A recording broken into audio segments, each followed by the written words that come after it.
Hello guys, welcome to shed study. तो guys आज हम स्टार्ट करने जा रहे हैं ईवीएस क्लास 11th की सीरीज़। ठीक है, जेके बोस की सीरीज़। तो मैंने यूट्यूब पे देखा कि वहाँ पे बहुत सारे लेक्चर्स हैं, लेकिन वो है अदर बोर्ड्स रिलेटेड। ठीक है, तो जेके बोस रिलेटेड नहीं है। तो आज हम स्टार्ट करने जा रहे हैं क्लास 11th की सीरीज़, जो कि जेके बोस रिलेटेड हो, आपके सब्जेक्ट के रिलेटेड हो। ठीक है, तो आज इस लेक्चर में हम जानेंगे कि हम क्या क्या करने वाले हैं इस सीरीज़ में। ठीक है, तो इस सीरीज़ में जान लीजिए कि एनवायरमेंटल स्टडीज़ क्लास 11th की जो है सीरीज़ स्टार्ट होने वाली है। ठीक है, जिन लोगों ने सब्सक्राइब नहीं किया है तो वो सब्सक्राइब करें। ठीक है, तो जो आपका सिलेबस है उसी के रिलेटेड हम देखेंगे। ठीक है, तो इस लेक्चर में हम जेके बोस 11th का सिलेबस देखेंगे। ठीक है, ईवीएस का सिलेबस क्या है आपका, तो ये हम इसी में डिस्कस करेंगे। उसके बाद हम आएंगे दूसरे लेक्चर में, इंट्रोडक्शन डिस्कस करेंगे। ठीक है, इंट्रोडक्शन में आएगा कि एनवायरमेंटल स्टडीज़ क्या होती है। ठीक है, तो उसके बाद हम आएंगे चैप्टर्स पे। चैप्टर्स 1 बाय 1 हम डिस्कस करेंगे। इसके 10 लेक्चर्स होंगे, यानी 10 चैप्टर्स है। ठीक है, उसके बाद हम आएंगे मॉडल पेपर पे। मॉडल पेपर में हम देखेंगे कि पेपर का पैटर्न कैसा रहेगा जेके बोस का। उसके बाद हम आएंगे इंपॉर्टेंट क्वेश्चन जो है डिस्कस करेंगे। ठीक है, ये लास्ट लेक्चर होगा इसका। इसमें हम देखेंगे कि इंपॉर्टेंट क्वेश्चन क्या है। तो पहले हम डिस्कस करते हैं जेके बोस सिलेबस। ठीक है, आप सिलेबस पे फोकस अच्छे से करना। ठीक है, क्योंकि इसी पे डिपेंड करता है कि आप एग्जाम की प्रिपरेशन कैसे कर रहे हैं। ठीक है, तो पहले हम मार्क्स डिस्कस करेंगे। आपके जो मैक्सिमम मार्क्स है ईवीएस क्लास 11th जेके बोस के, ठीक है, जो कि जेके बोस ने रखा है, तो उसके जो मैक्सिमम मार्क्स है वो है 100, जिसमें से प्रैक्टिकल है 30। ठीक है, प्रैक्टिकल मार्क्स है आपको 30 और थ्योरी है 70 मार्क्स। तो टोटल है 100 में से 30 मार्क जो है प्रैक्टिकल है, और थ्योरी यानी जो रिटन है आपका वो 70 मार्क्स है। ठीक है, तो ये सब मार्क्स है आपके। तो ये याद रखना कि 30 प्रैक्टिकल 70 थ्योरी। ठीक है, तो 70 यानी आपको अटेम्प्ट करने हैं 70 मार्क्स। तो आते हैं हम यूनिट 1 पे। यूनिट 1 है अंडरस्टैंडिंग एनवायरनमेंट। इसके जो मार्क्स है वो है 7 मार्क्स, 7 मार्क्स ही है। ठीक है, यानी इसमें लॉन्ग आंसर आ सकता है। ठीक है, तो इसमें जो है पहले है concept of environment and its types, physical, biological and social environment. ठीक है, ये हमें डिस्कस करना है। फिर है इसका scope and importance of environmental science. तो स्कोप और इंपॉर्टेंस एनवायरमेंटल साइंस का क्या है, ये हमें डिस्कस करना है। और इसके जो है कंपोनेंट्स ऑफ एनवायरनमेंट क्या है, तो इसमें हमें देखना है लिथोस्फीयर, हाइड्रोस्फीयर, एटमॉस्फेयर, बायोस्फीयर, जो कि हमने 10th में ही पढ़ा है। ठीक है, लेकिन इसको थोड़ा ब्रॉडली हम डिस्कस करेंगे। फिर हमें पढ़ना है ऑरिजिन ऑफ अर्थ। अर्थ जो है इसका ऑरिजिन क्या है। ठीक है, फिर उसके बाद हमें पढ़ना है human and environment relationship. Human और एनवायरनमेंट में क्या रिलेशनशिप है। ठीक है, इन दोनों के दरमियान कौन सी रिलेशनशिप है वो हमें पढ़नी है। तो गाइस, ये था यूनिट 1 का सिलेबस। ठीक है, अब हम यूनिट 2 पे आते हैं, जो क्या है इकोलॉजी। ठीक है, इसके भी 7 मार्क्स है। इसमें हमें पढ़ना है इकोलॉजी क्या होती है, इसकी जो डिफिनीशंस है और इसके टाइप्स पढ़नी है। ठीक है, ये दोनों हमें डिस्कस करनी है। उसके बाद हमें आना है concept and structure of ecosystem. Concept और स्ट्रक्चर क्या है इकोसिस्टम का। उसके बाद हमें आना है ट्रॉपिक रिलेशनशिप। इसमें हमें पढ़ना है फूड चेन, फूड वेब पढ़नी है, इकोलॉजिकल पैरामीटर्स पढ़नी है। ठीक है, उसके बाद हमें देखना है फंक्शंस ऑफ इकोसिस्टम क्या है। उसमें हमें पढ़ना है एनर्जी फ्लो इन इकोसिस्टम। ठीक है, उसके बाद हमें आना है इकोलॉजिकल सक्सेशन। इसके जो है टाइप्स देखने हैं और इसके क्या स्टेजेस है वो भी देखने हैं। ठीक है, तो ये सब था इकोलॉजी का सिलेबस। ठीक है, यूनिट 2 का। अब हम यूनिट 3 देखेंगे, जो क्या है इकोलॉजिकल इंटरेक्शंस एंड एडॉप्शंस। इसके भी 7 मार्क्स है। इसमें हमें पढ़ना है इकोलॉजिकल इंटरेक्शंस और इसके टाइप्स। फिर हमें पढ़ना है इंटरस्पेसिफिक इंटरेक्शन।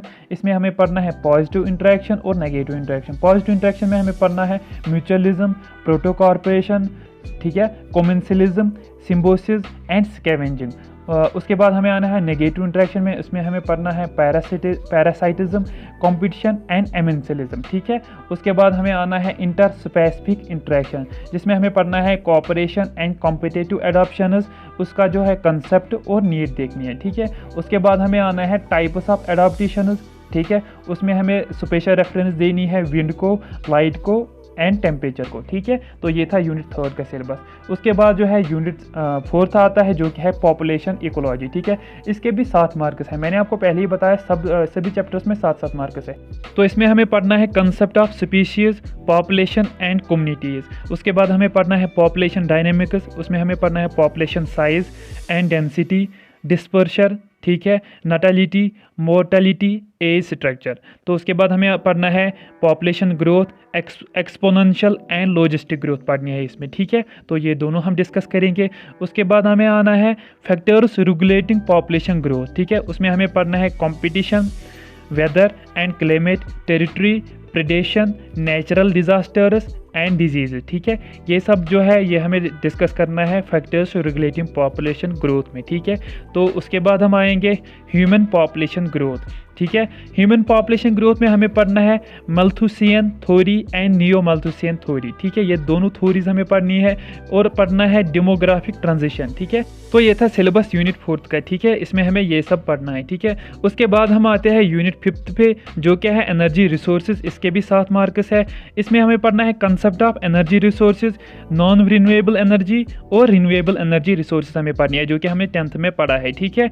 इसमें हमें पढ़ना है नॉन रिन्यूएबल एनर्जी में हमें पढ़ना है कोल, पेट्रोलियम एंड नेचुरल गैस, ठीक है। और रिन्यूएबल एनर्जी में पढ़ना है solar, wind and hydro power energy, ठीक है। ये हमें पढ़नी है। तो उसके बाद हमें आना है न्यूक्लियर एनर्जी में, उसमें पढ़ना है यूजेस इसके और लिमिटेशंस, ठीक है। उसके बाद हमें लास्ट में पढ़ना है बायोफ्यूल्स, ठीक है। तो 5th चैप्टर में हमें ये सब पढ़ना है, ठीक है। उसके बाद हम आते हैं यूनिट 6 पे, जो कि है earth's environment and natural disasters. इसके भी 7 मार्क्स है। इसमें हमें पढ़ना है एटमॉस्फेयर, हाइड्रोस्फीयर, लिथोस्फीयर, बायो जियो केमिकल साइकिल्स, ठीक है। उसके बाद नेचुरल डिजास्टर्स। तो एटमॉस्फेयर में हमें पढ़ना है स्ट्रक्चर और कंपोजिशन इसका, हाइड्रोस्फीयर में पढ़ना है डिस्ट्रीब्यूशन, हाइड्रोलॉजिकल साइकिल, लिथोस्फीयर में पढ़ना है हमें स्ट्रक्चर, बायो जियो केमिकल में पढ़ना है कार्बन, नाइट्रोजन एंड फास्फोरस। उसके बाद हमें पढ़ना है नेचुरल डिजास्टर्स में अर्थक्वेक्स, फ्लड्स एंड वॉल्केनोज, ठीक है। तो ये जो है ये यूनिट 6 का सिलेबस है। तो फिर आते हैं यूनिट 7 पे। यूनिट 7 जो है एनवायरमेंटल एजुकेशन एंड अवेयरनेस, ठीक है। ये 7 मार्क्स का है। इसमें हमें पढ़ना है concept and need of environmental education, ठीक है। फिर हमें पढ़ना है formal and informal means of environmental education, modes of environmental awareness, role of NGOs, ठीक है। ये हमें पढ़ना है। तो उसके बाद हमें पढ़ना है एनवायरमेंटल मूवमेंट्स, यानी उसमें पढ़ना है चिपको मूवमेंट, नर्मदा बचाओ आंदोलन। तो ये जो है ये सब हमें पढ़ना है यूनिट 7 में। उसके बाद जो है यूनिट 8 आता है, जो क्या है एनवायरमेंटल हेल्थ, ठीक है। इसके भी 7 मार्क्स है। इसमें हमें पढ़ना है concept of health and disease, ठीक है। फिर हमें पढ़ने हैं water borne disease, air born disease, soil born disease, ठीक है, ऑक्यूपेशनल डिजीज़। तो वाटर बॉर्न डिजीज़ में हमें पढ़ना है कॉलरा, हेपेटाइटिस, टाइफाइड।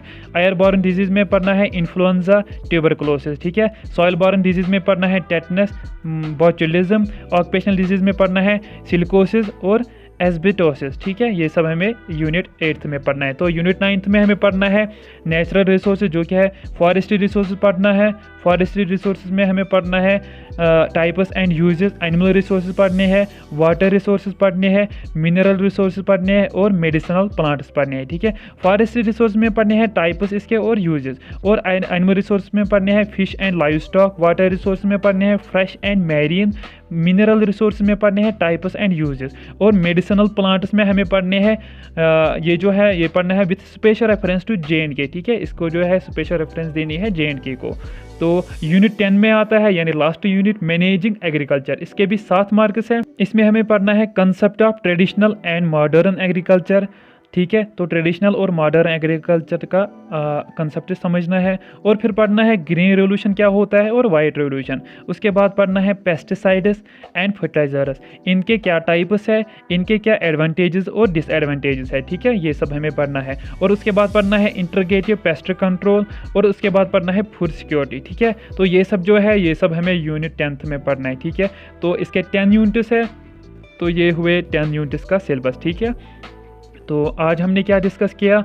आज हमने डिस्कस किया syllabus EVS class 11th JK Bose का, ठीक है। सेकंड लेक्चर में आएगा इंट्रोडक्शन, ठीक है, जो कि इसके बाद आएगा। और थर्ड लेक्चर में आएंगे चैप्टर्स, ठीक है। फिर आएंगे 10 लेक्चर्स उसके बाद, ठीक है, 10 चैप्टर्स के 10 लेक्चर्स, ठीक है। तो उसके बाद हम करेंगे डिस्कस मॉडल पेपर्स और लास्ट में इंपॉर्टेंट क्वेश्चंस EVS 11th के, ठीक है। तो ये था आज का सिलेबस। तो उम्मीद है आपको समझ आया होगा, ठीक है। हम ये 10 चैप्टर्स की सीरीज जो है जल्दी स्टार्ट करेंगे, ठीक है। आपका सिलेबस जो है जल्दी कवर हो जाएगा। तो आज की वीडियो में बस इतना ही। Thank you so much.